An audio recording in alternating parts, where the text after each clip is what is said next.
नमस्कार दोस्तों, स्वागत है आपका हमारे चैनल पर। उम्मीद है आप सब कुशल मंगल होंगे। बोलो जय श्री कृष्ण। दोस्तों, इस वीडियो में हम जानेंगे कि भगवान कृष्ण किस वंश के थे। तो चलिए शुरू करते हैं।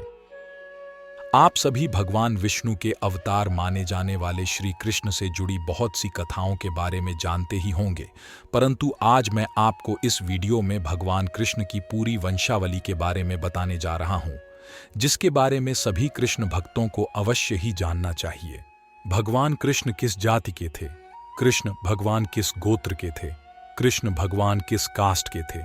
इन सभी प्रश्नों का उत्तर हमने इस वीडियो में प्रमाण के साथ दिया है।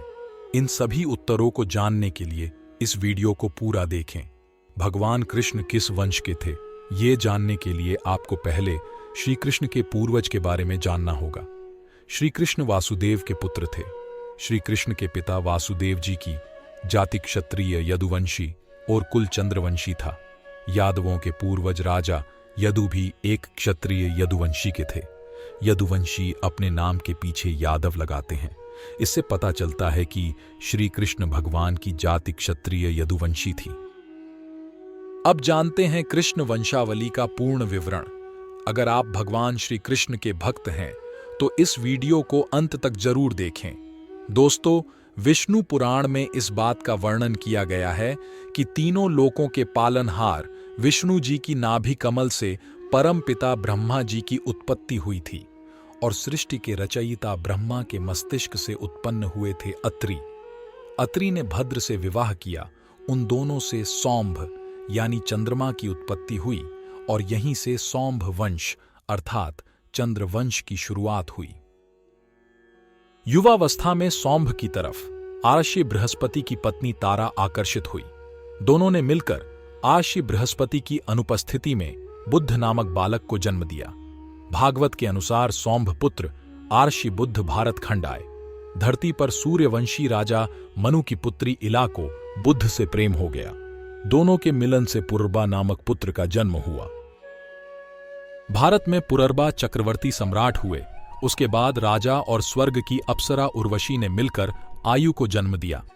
राजा आयु चौथी चंद्रवंशी सम्राट थे। राजा आयु ने राजा सर्वभानु की पुत्री प्रभा से विवाह किया।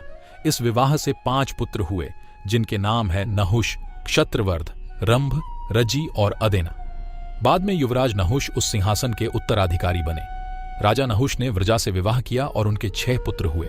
उनके नाम है यति, ययाति, समति, अयति, वियति और कीर्ति, और एक रुचि को जन्म दिया जो कि एक नारी थी। बाद में राजकुमारी रुचि का विवाह च्यवन, अरशी और सुकन्या के पुत्र अपनवन से हुआ।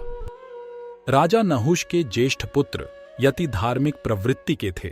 उनकी राजपाट में तनिक भी रुचि नहीं थी। उनके स्थान पर ययाति राजा हुए। महाराज ययाति ने 2 विवाह किए। पहली पत्नी असुरों के गुरु शुक्राचार्य की पुत्री देवयानी थी और ययाति की दूसरी पत्नी का नाम शर्मिष्ठा था, जो भ्रष्ट प्रवाह की कन्या थी।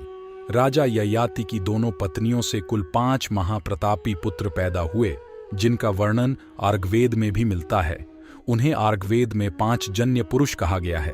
इसलिए यादव आधुनिक क्षेत्रीय नहीं बल्कि पौराणिक और वैदिक क्षत्रिय हैं। राजा ययाति की पहली पत्नी देवयानी से यदु और तुर्वसु पैदा हुए, जबकि दूसरी पत्नी शर्मिष्ठा से द्रुह्यु, अनु और पुरु पैदा हुए।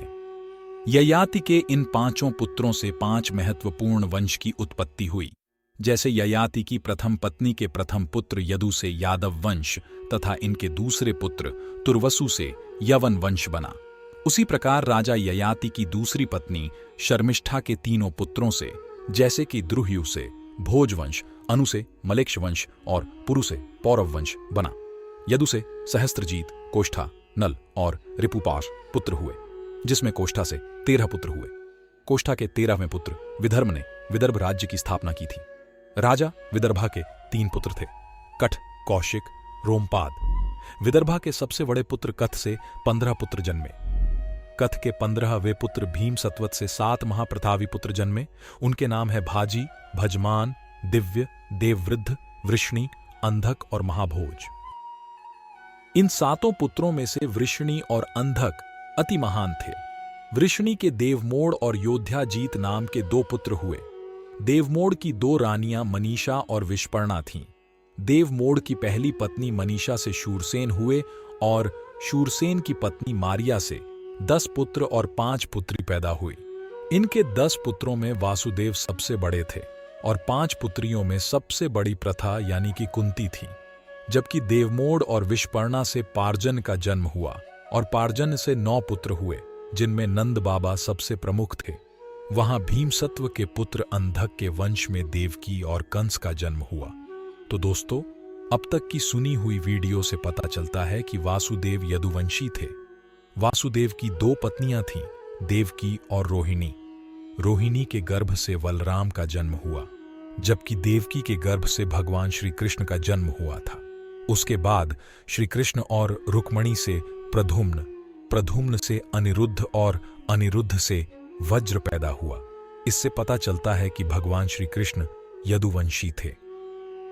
तो दोस्तों, उम्मीद करता हूं कि आपको श्री कृष्ण से जुड़ी यह जानकारी पसंद आई होगी। अगर आपको पसंद आई हो तो ज्यादा से ज्यादा इस वीडियो को लाइक और शेयर करें। बने रहे हमारे चैनल के साथ। मिलते हैं अगली वीडियो में, तब तक के लिए जय श्री कृष्ण। हर हर राधे कृष्ण।